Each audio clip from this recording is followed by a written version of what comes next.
KPIX5.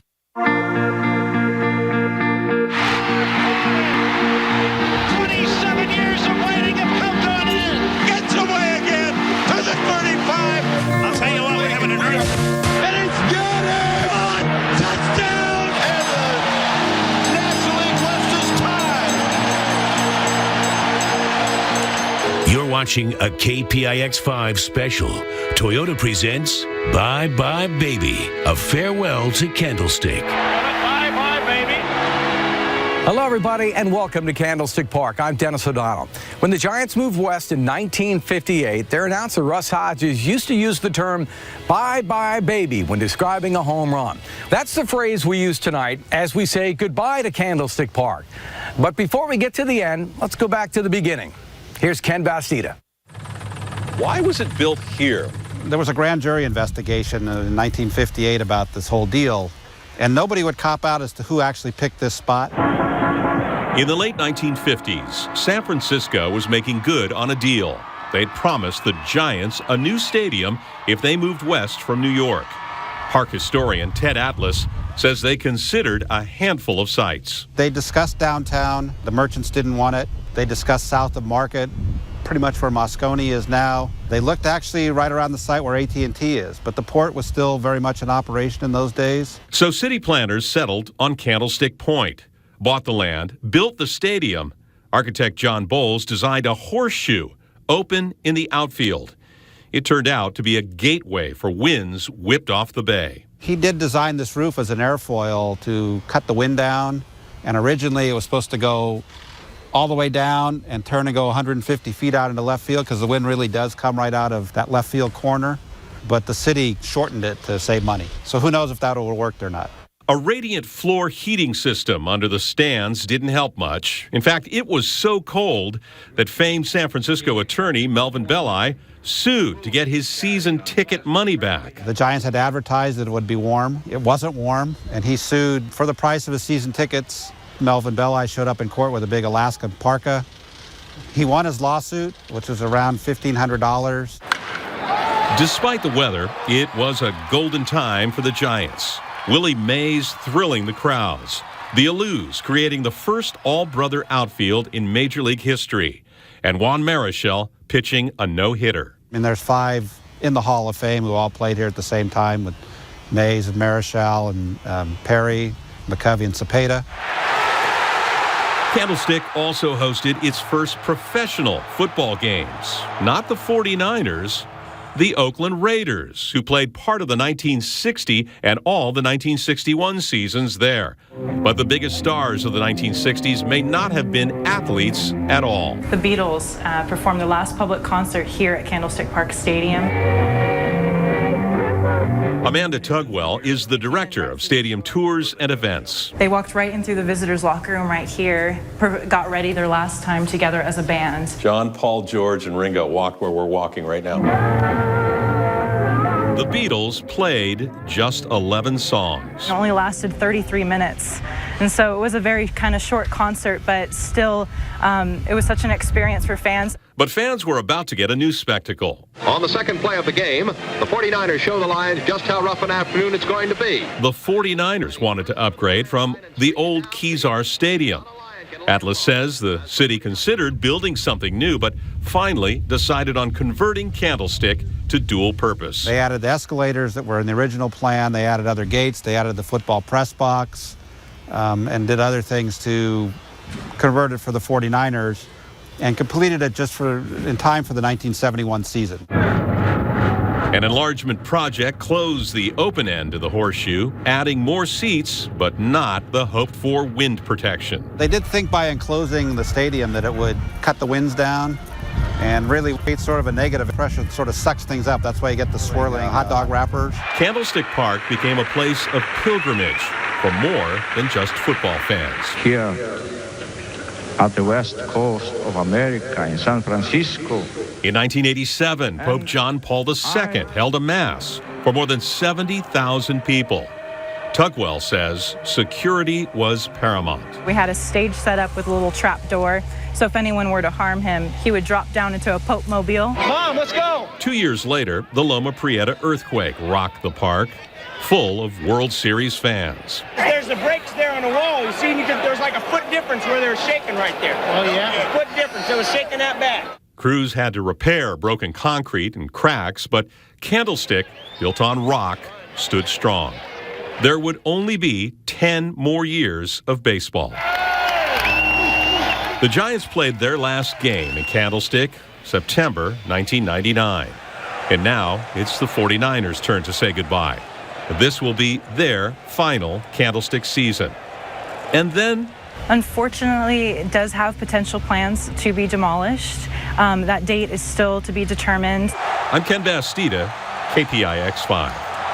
Thank you, Ken. It is highly likely that Candlestick Park will be remembered more for what happened right here on the field than the stadium itself. When we come back, we'll relive some of the memories with the greatest calls in sports broadcasting history as we say bye-bye, baby, to Candlestick Park. The 1-2 pitch. Warren belts it high and deep right field. Way back goes Monday to the fence. It is gone. Home run, Joe Morgan. And the Giants lead the Dodgers 5-2. Bye-bye, baby.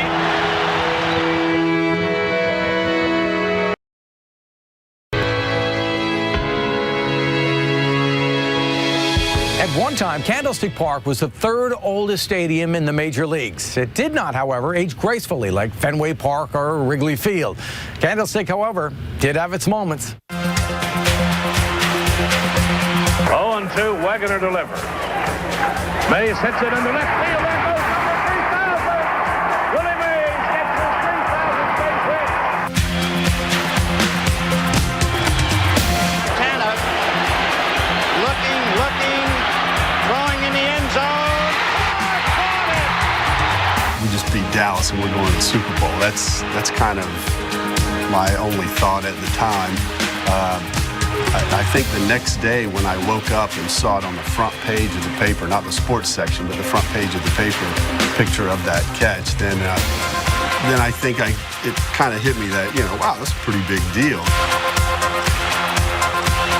Young, back to throw. In trouble, he's going to be sacked. No, gets away. He runs, gets away again, goes to the 40, gets away again, to the 35, cuts back at the 30, to the 20, the 15, the 10. He dives, touchdown 49ers.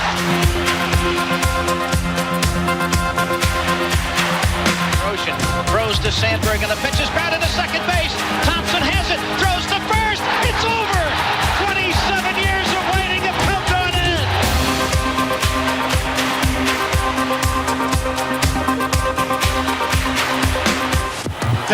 I'll tell you what, we haven't heard. You had to go from doing the World Series sporting event to becoming a newsman. How difficult, what kind of a challenge was that? I'm not going to sit here and estimate how long it will take for the bridge to be repaired and for traffic to resume. I'm doing the same thing I would do in a sports event. I'm just providing information, making sure it's accurate, putting it in context, taking my time with it. That was the key, because we live in a world, too, where everybody wants to be first, where you want to say, hey, we had it here first, we had it here exclusively. And I know that night I said to myself, relax, just take your time, make sure you get everything correct.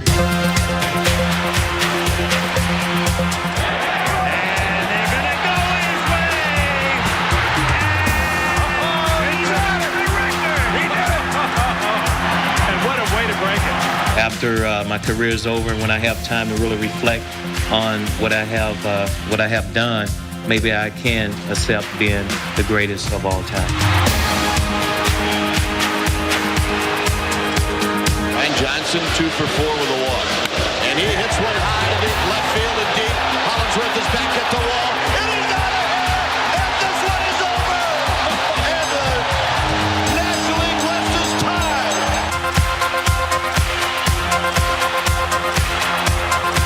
Young almost falls down, throws to the end zone.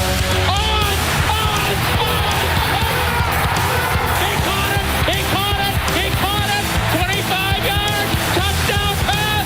Terrell Owens being bumped to the goal line. Hit as he caught the ball. Somehow, some way, Niners will win it.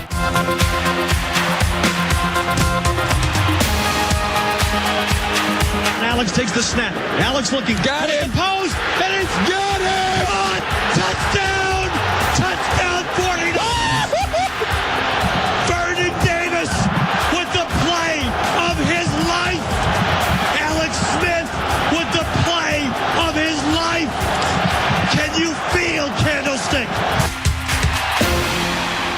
Most of the great moments you have seen on TV. But when we come back, we'll show you some images never seen before, captured through the lens of photographers of both the 49ers and the Giants. It is more about them than it is about the team. Cannot play with them. Cannot win with them. Cannot coach with them. Can't do it. I want winners. Tell it, bye-bye, baby.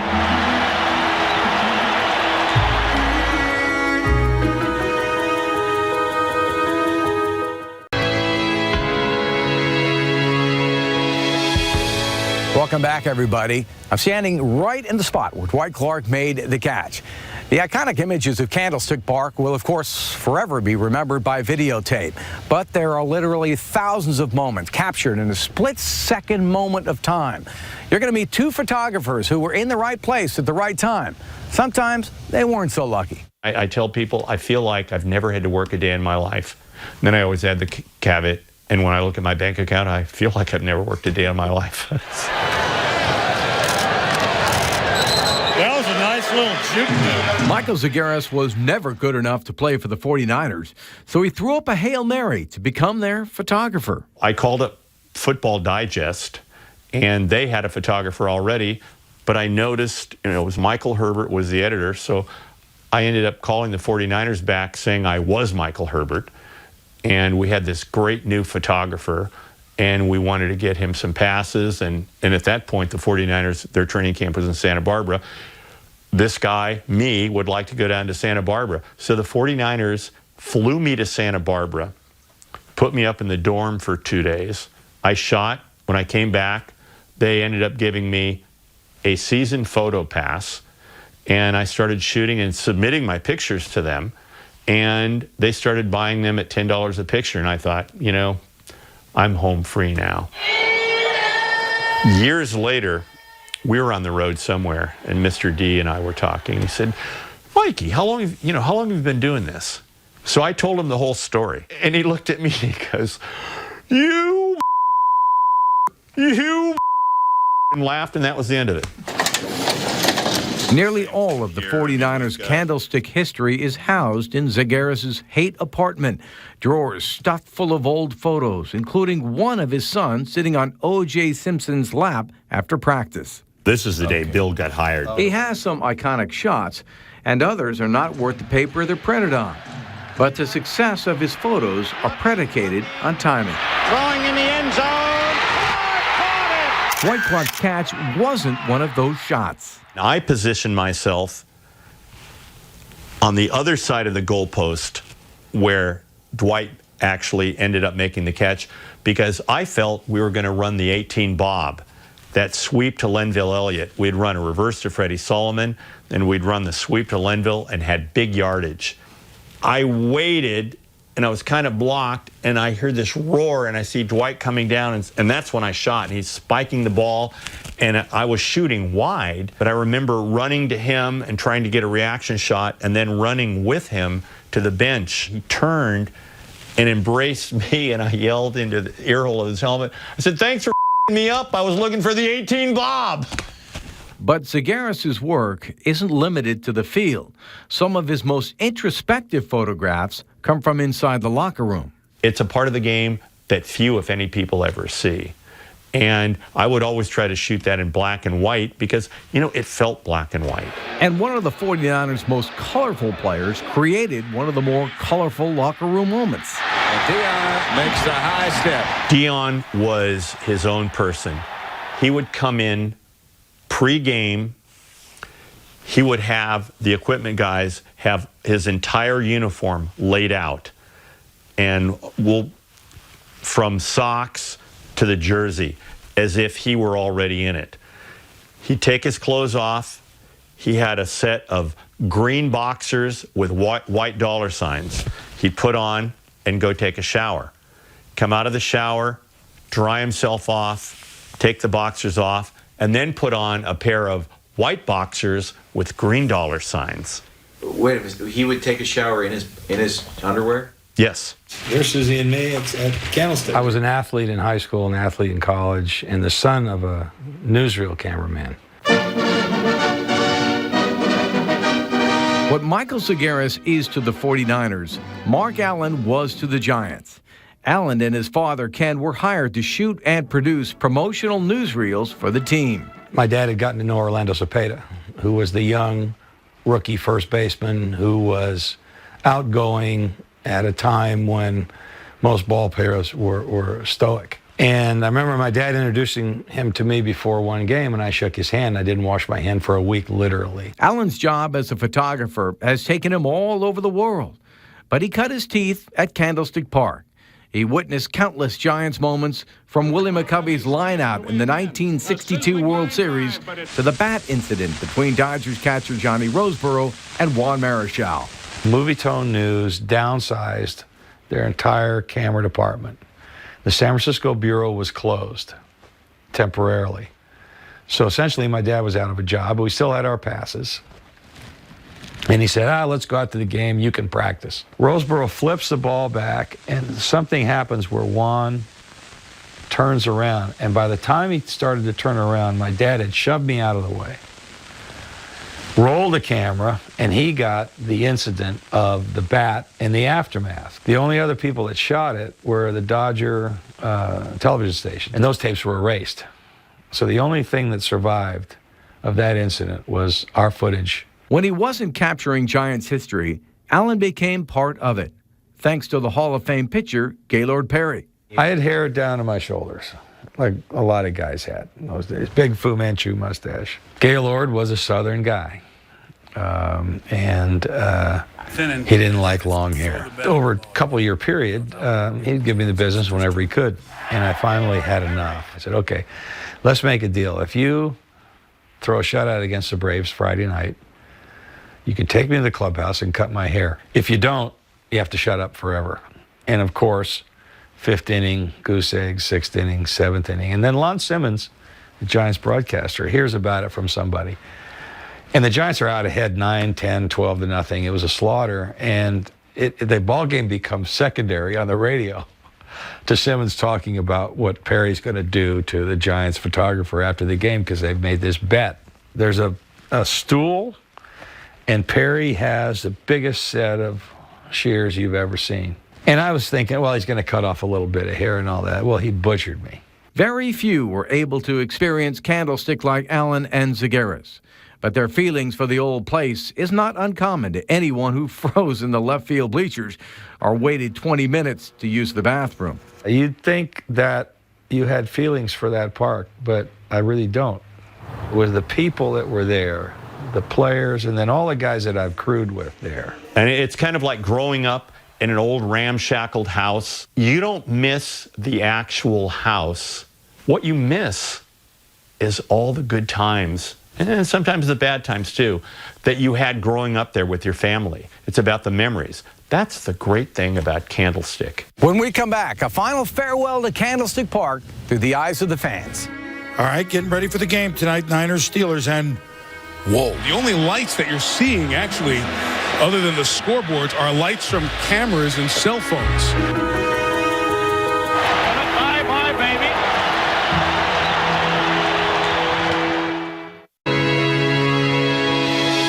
I am sitting in section 33, row 21, seats 18 and 19. This was a Sunday home for a Bay Area couple whose lives revolved around the 49ers long before they ever came to Candlestick Park. I saw the very first 49er game at Kezar against the Chicago Rockets back in 1946. Armand Bertucci's love affair with the 49ers dates back longer than his marriage of 57 years to Maria. He was born and raised 2 blocks from Candlestick and watched it evolve from landfill to ballpark. Candlestick Park has been their Sunday home since the 49ers moved there in 1971. We started off with 6 of us at Kezar, and then when we went to Candlestick, and I started bringing the motorhome in 78, the group grew to 24 people. It's not hard to figure out who the Bertucci's favorite player was. They're with him every Sunday. Our seats are right up underneath Joe Montana. What are the chances of his name being on our wall? Mostly men went to 49er games, and the stadium was built with that in mind. When we first started to go there in '71, there was no bathrooms for the women. So one day we all rebelled and we grabbed a bunch of toilet paper and started throwing toilet paper out towards the field. And every so often we would run into the men's bathroom and we would just say, don't worry, we're only here for a second. Like their wedding vows, they have seen the 49ers through good times and bad. Both agreed that Dwight Clark's catch was their greatest moment. I was there, but I was in the corner crying, bending down like this. And I was praying, and all of a sudden I heard this roar. And when I turned around, I said, what happened? And they wouldn't tell me what happened. She may not open her eyes, but her mouth is rarely closed at Candlestick. She's gotten quite a reputation because of the fact we were in Acapulco one day, and we're walking down the street, and all of a sudden we heard this voice. There she is, the woman from Section 33 that does all the yelling. And they picked Marie out. From '71 to 2013 was by far the best time of our life at Candlestick, which I'm going to miss very much. The Petrucci's will not be going to Santa Clara, but they did buy their seats, and they plan to sit in them every Sunday to watch the 49ers. As for Candlestick, it's time to say goodbye to the structure, but surely not the memories. We hope you have a few of your own to take with you. I'm Dennis O'Donnell. Thank you for watching, and good night one last time from Candlestick Park. Bye-bye, baby.